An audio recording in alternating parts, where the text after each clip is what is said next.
అందరికీ నమస్కారం. ఏబీబీ న్యూస్కి స్వాగతం. ఈరోజు ఏకాదశి విఠోబా మందిర్ గౌలిగూడ హైదరాబాద్ దగ్గర రథోత్సవం కార్యక్రమం విజయవంతంగా పూర్తయింది.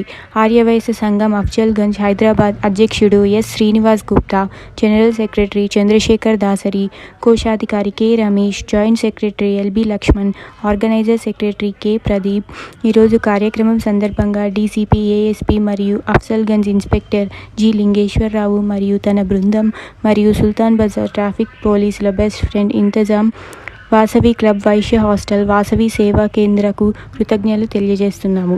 హైదరాబాద్ జిల్లా ఆర్యవైశ్య మహాసభ रिपोर्टर अब्दुल रऊफ। नमस्कार। आज एकादशी है। एकादशी के अवसर पे गौलिगूड़ा पे विठोबा मंदिर है, बहुत पुराना है, करीब 400-500 साल का पुराना मंदिर है। एवरी ईयर रथोत्सव होता है यहाँ पर।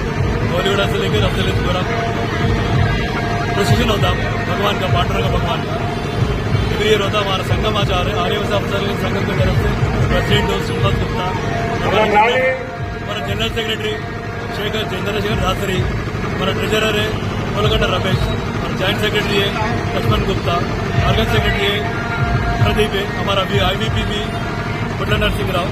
आज हमारे पूरे मिलकर प्रोग्राम सक्सेस करें, जो बुलाए मेहमानों को उनको स्वागत करें और आशीर्वाद। बहुत बड़ा प्रोग्राम होता है, हर साल देखने का लायक है। कभी कहीं नहीं होता, हैदराबाद सिंगर पहला होता है यहाँ पर, उसके बाद कहीं नहीं है सब प्रोग्राम होता है। पूरे स्कूल मेंबर्स को नमस्कार, धन्यवाद।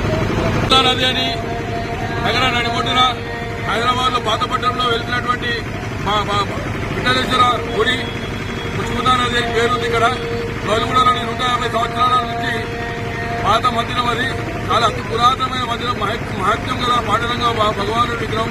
హైదరాబాద్లోని ఎక్కడ కూడా జరగనటువంటి రథోత్సవం కార్యక్రమం ఇక్కడ జరుగుతుంది. హైదరాబాద్ జిల్లాలో ఎక్కడ కూడా జరగదు, అంటే బ్రహ్మాండంగా జరుగుతుంది. చాలా భక్తులు వస్తుంటారు. 9 రోజులు రోజు 3000 మంది చొప్పున అన్నదాన కార్యక్రమం జరుగుతుంది. కావున 9 రోజులు కూడా పల్లకి సేవలు, స్వామివారి సేవా కార్యక్రమాలన్నీ కూడా జరుగుతుంటాయి.